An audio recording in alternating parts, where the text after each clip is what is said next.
ആ രാത്രി ദിവസം ഞാനും അവനും മാത്രമേ ഉണ്ടായിരുന്നുള്ളൂ. പെട്ടെന്ന് അവൻ എന്നെ വിളിച്ചു. ആൻറ്റി, അവിടേക്കൊന്ന് വരാമോ എന്ന് ചോദിച്ച്. ആ സമയത്ത് ഞാൻ അവനോട് ചോദിച്ചു, ഞാൻ എങ്ങോട്ടാ വരണ്ടേ? അപ്പോൾ അവൻ പറഞ്ഞു, തൊട്ടടുത്തേക്കാണ് ആൻറ്റി, ആ ഒരു കാടിൻ്റെ അടുത്ത് അവിടെ വന്ന് നിന്നാൽ മതി, എനിക്കങ്ങോട്ട് കയറാൻ പേടിയാണ്. പെട്ടെന്ന് ഞാൻ പറഞ്ഞു, എടാ ചെക്ക, നീ ഇങ്ങനെയുള്ള കാര്യങ്ങളൊക്കെ ഒന്ന് ശീലിക്കണം കേട്ടോ. ഇത് ഇച്ചിരി ബുദ്ധിമുട്ടുള്ള കാര്യമാണ്, എല്ലാവരെ കൊണ്ടും എപ്പോഴും കഴിഞ്ഞെന്ന് വരില്ല കേട്ടോ. ഇന്ന് ഞാനൊരു വാത്സല്യത്തോടെ അവൻ്റെ അടുത്ത് പറഞ്ഞു. അവനകത്ത് ബാത്റൂമിൽ പോവാൻ വളരെ മടിയുള്ള ഒരു ചെക്കനാണ്. എന്നാൽ പുറത്തു പോകാനോ അതിന് ഒരു കുഴപ്പമില്ല. പുറത്തു പോകാനായിട്ട് അവനങ്ങോട്ട് പോവുകയാണ്.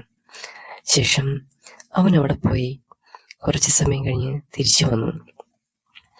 Anti, okay, thanks. എനിക്ക് ഒരുപാട് ഉപകാരം ആൻറ്റി ചെയ്തു തരുന്നുണ്ട്, അതെനിക്ക് മനസ്സിലാവുന്നുണ്ട്. ഞാൻ ഒരുപാട് ബുദ്ധിമുട്ടിക്കുന്നുണ്ട്. എന്നോട് അങ്ങനെയൊന്നും തോന്നല്ലേ ആൻറ്റി, ഞാനിങ്ങനെ ബുദ്ധിമുട്ടിക്കുന്നുള്ള രീതിയിൽ അങ്ങനെയൊന്നും പെരുമാറില്ലേ, എനിക്ക് സഹിക്കില്ല എന്ന് പറഞ്ഞു. പെട്ടെന്ന് എനിക്ക് ആ സമയം തോന്നിയ ദേഷ്യം പെട്ടെന്ന് അങ്ങ് പോവുകയും ചെയ്തു.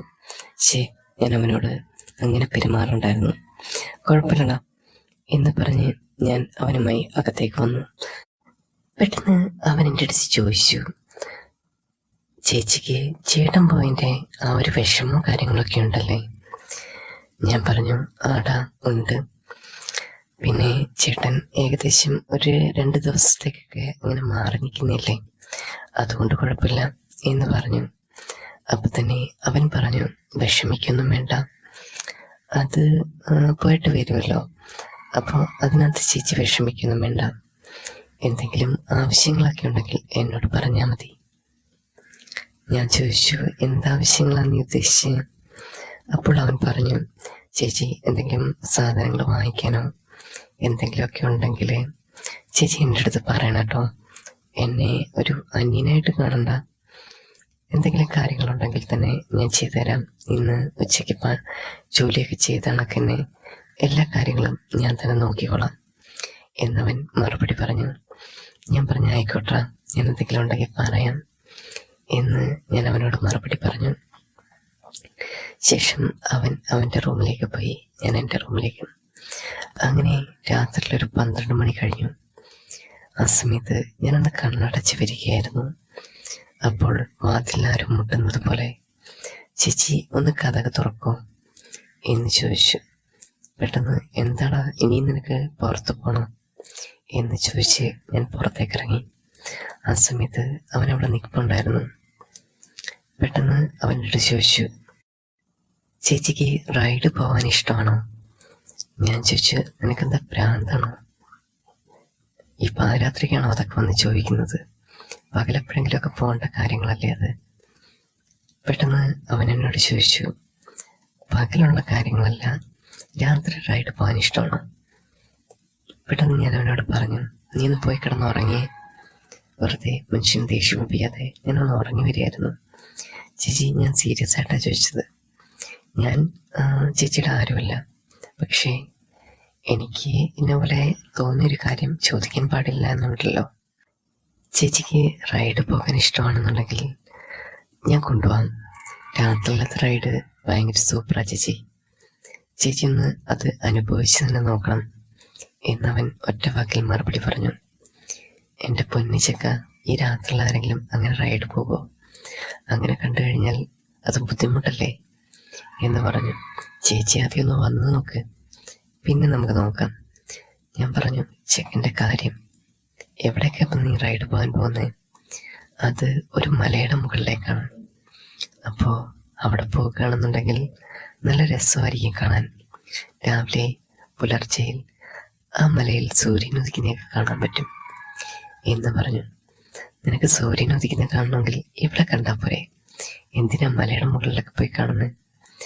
അപ്പോൾ അവൻ്റെ അടുത്ത് പറഞ്ഞു, അതിന് എല്ലാത്തിനും ഒരു പ്രത്യേക രുചിയുണ്ട്, അത് അനുഭവിച്ച് തന്നെ അറിയണം. നമ്മൾ ഇവിടെ നിൽക്കുന്നതും വേറെ സ്ഥലത്ത് നിൽക്കുന്നതും അതിൽ ഒരുപാട് വ്യത്യാസമുണ്ട്. അത് ഈ ടൂറ് പോകുമ്പോൾ ചേച്ചിക്കെല്ലാം തോന്നും അങ്ങനെയുള്ള കാര്യങ്ങൾ. അപ്പം ഞാൻ പറഞ്ഞു, എന്നാ പിന്നെ നീ പോയിട്ട് വാ, ഏത് മലയുടെ മുകളിലോ കാട്ടിലോ ഒക്കെ പോയി കയറ്, ഞാനൊന്നും പറയുന്നില്ല എന്ന് ഞാൻ മറുപടി പറഞ്ഞു.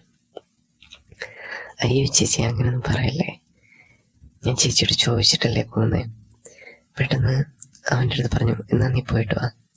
പെട്ടെന്ന് അവൻ വീണ്ടും എന്നെ നിർബന്ധിച്ചു, ചേച്ചി ഇവിടെ വാ, നമുക്കൊരുമിച്ച് ആ ഒരു മലയുടെ മുകളിൽ കുറച്ച് നേരം നിൽക്കാം എന്നൊക്കെ പറഞ്ഞു. ആ സമയത്ത് എനിക്ക് അങ്ങനെയൊന്നും തോന്നിയില്ലായിരുന്നു. ഞാൻ പറഞ്ഞു, എന്നെങ്കിൽ പിന്നെ നീ വാ, എന്താണെന്ന് വെച്ചാൽ നോക്കട്ടെ, ഒറ്റയ്ക്ക് ഏതായാലും വിട്ടിട്ട് എന്തെങ്കിലും പറ്റിക്കഴിഞ്ഞാൽ പിന്നെ അത് എൻ്റെ പേരിലാവും പ്രശ്നം. ഏതായാലും നീ വാ, നിന്നെ കൊണ്ട് ഞാൻ പോയിട്ട് വരാം, രാത്രിയിൽ നിൻ്റെ ഒരു ആഗ്രഹമല്ലേ, എന്താ സംഭവം ഞാനിവിടെ നോക്കട്ടെ എന്ന് പറഞ്ഞ് ഞാൻ അവൻ്റെ കൂടെ വന്നു. ചേച്ചി ഡ്രസ്സ് മാറിയിട്ട് വരികയാണെന്നുണ്ടെങ്കിൽ നല്ലതായിരിക്കും എന്ന് പറഞ്ഞു. പെട്ടെന്ന് ഞാൻ പറഞ്ഞു, ഓക്കെ, ഞാൻ സാരി എടുത്തിട്ട് വരാം എന്ന് പറഞ്ഞു. പെട്ടെന്ന് ഞാൻ പറഞ്ഞു, സാരി വേണ്ട ചേച്ചി, ട്രിപ്പിന് സാരിയോ കാര്യങ്ങളോ അങ്ങനെ പറ്റില്ല, ചേച്ചിക്ക് ഇതൊന്നും അറിയില്ലേ എന്ന് ചോദിച്ചു. പെട്ടെന്ന് ഞാൻ ഒന്ന് ചമ്മി. എൻ്റെ ജീവിതത്തിൽ ആദ്യമായിട്ടായിരുന്നു ഞാനൊരു ട്രിപ്പ് എന്ന് പറയുന്ന സാധനം പോകുന്നത്. കുഞ്ഞു പ്രായത്തിലും ഒന്നിലും ഞാനങ്ങനെ പോയിട്ടില്ല. അതുകൊണ്ട് തന്നെ എനിക്കൊരുപാട് ആഗ്രഹങ്ങളുണ്ടായിരുന്നു ഒരു ട്രിപ്പ് പോകുന്ന ആ ഒരു ഫീൽ എന്താണെന്ന് അറിയാൻ. കൂട്ടുകാരുടെ കൂടെ ആരുടെ കൂടെയും ഞാനങ്ങനെ ട്രിപ്പിനൊന്നും പോയിട്ടില്ലായിരുന്നു. അതുകൊണ്ട് തന്നെ ഒരുപാട് ആകാംക്ഷയായിരുന്നു. അങ്ങനെ അവൻ പറഞ്ഞത് കേട്ട് ഞാനൊരു ഡ്രസ്സും കാര്യങ്ങളും എടുത്തിട്ടു. പുതിയ ഡ്രസ്സായിരുന്നു, അതുകൊണ്ട് തന്നെ എനിക്കൊരുപാട് കംഫർട്ടുള്ള ഡ്രസ്സ് തന്നെയായിരുന്നു അത്. അങ്ങനെ ഞങ്ങൾ യാത്ര ആരംഭിച്ചു. നല്ല തണുപ്പും കോടമഞ്ഞും കാര്യങ്ങളൊക്കെ ഉണ്ടായിരുന്നു. മലമുകളല്ലേ, അതുകൊണ്ട് തന്നെ നല്ല തണുപ്പും കാര്യങ്ങളും ഉണ്ട്. അങ്ങനെ ഞങ്ങൾ യാത്ര പോയിക്കൊണ്ടിരുന്നു. യാത്ര കുറച്ച് ദൂരെയായിരുന്നു, അതുകൊണ്ട് തന്നെ എനിക്ക് അതിൻ്റേതായ ഒരു ബുദ്ധിമുട്ടും കാര്യങ്ങളൊക്കെ മനസ്സിലുണ്ടായിരുന്നു. എങ്കിലും ഞാൻ അവൻ്റെ കൂടെ പോയി. ആ സമയത്ത് അവൻ്റെ അടുത്ത് പറഞ്ഞു, ഓരോ സ്ഥലങ്ങളെത്തുമ്പോഴും അതിൻ്റെ ഓരോ പ്രത്യേകതയും കാര്യങ്ങളും. പെട്ടെന്ന് അവൻ പറഞ്ഞു, ചേച്ചി ഇവിടെ ആന ഇറങ്ങാൻ ചാൻസ് ഉണ്ട് കേട്ടോ. അങ്ങനെയായ നമ്മുടെ രണ്ടുപേരുടെ കഥ കഴിഞ്ഞു. എടാ ദുഷ്ട, ചതിക്കല്ലേ എന്ന് ഞാൻ അവനോട് പറഞ്ഞു. ഒന്നുമില്ല ചേച്ചി, അങ്ങനെ ഇരുന്നാൽ മതി, ഞാൻ നോക്കിക്കോളാം. ചില സമയത്ത് മാത്രമേ ഇങ്ങനെയുള്ള പ്രശ്നങ്ങളൊക്കെ ഉള്ളൂ ചേച്ചി, അത് നമ്മളങ്ങ് കരുതിയിരുന്നാൽ മതി. ഓരോ പ്രശ്നങ്ങൾ വരുന്ന സമയത്തും നമ്മൾ ഓരോ കാര്യങ്ങൾ നോക്കില്ലേ, അതേപോലെ ചെയ്താൽ മതി. പെട്ടെന്ന് ഞാൻ അവൻ്റെ ഉപദേശങ്ങൾക്കെല്ലാം ഒരു ചെറിയ കുട്ടിയെപ്പോലെ ഞാനങ്ങനെ അനുസരണ പോലെ കേട്ടിരുന്നു. നീ എന്നെ ഒരുപാട് ഉപദേശിക്കുന്നുണ്ട് കേട്ടോ എന്ന് ഞാനൊരു തമാശയിൽ അവനോട് പറഞ്ഞു. ചില സമയത്ത് ഞങ്ങളുടെ ഉപദേശവും ചേച്ചി കേൾക്കണം. ഓരോരുത്തർക്കും ഓരോ ജീവിതാനുഭവങ്ങളല്ലേ, അത് അനുഭവിക്കുമ്പോൾ മാത്രമേ നമ്മൾ അറിയത്തുള്ളൂ എന്ന് അവൻ മറുപടി പറഞ്ഞു. നിനക്ക് ഒരുപാട് ജീവിതാനുഭവം ഉണ്ടെന്ന് എനിക്ക് മനസ്സിലായി എന്ന് ഞാൻ കളിയാക്കി പറഞ്ഞു. അങ്ങനെ പോയി ഒരു മലയുടെ മുകളിലെത്തി. ശേഷം ബൈക്ക് ഞങ്ങൾ ഒരു സൈഡിലേക്ക് മാറ്റി വെച്ചു. അതിനുശേഷം ആ മലമുകളിൽ കയറി. എന്ത് ഭംഗിയായിരുന്നു!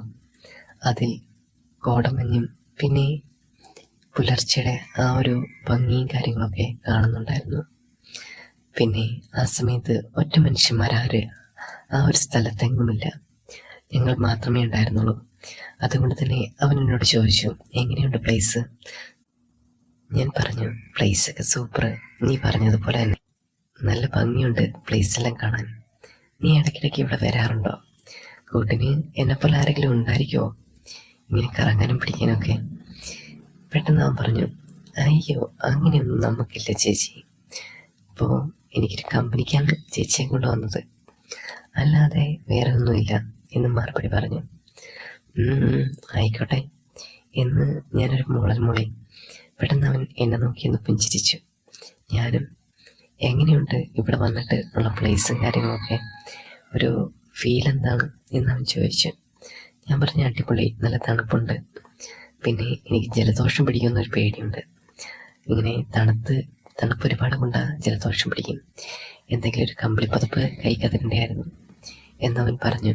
ഞാൻ പറഞ്ഞു, ആയിക്കോട്ടെ, നമുക്കൊരു നീ വരുന്ന സമയത്ത് അതൊക്കെ കരുതിയിരിക്കാം എന്ന് അവനും പറഞ്ഞു. ഈ ഒരു കഥയുടെ അടുത്ത ഭാഗം അടുത്ത ആ ഒരു സ്റ്റോറിയിൽ പറയാം. അപ്പം കഥ കേട്ട എല്ലാവർക്കും നന്ദി. പിന്നെ എല്ലാവരും ചാനലും സബ്സ്ക്രൈബ് ചെയ്യുക. പിന്നെ കഥ ഇഷ്ടപ്പെട്ട് കഴിഞ്ഞാൽ ലൈക്ക് ചെയ്യുക, സബ്സ്ക്രൈബ് ചെയ്യുക.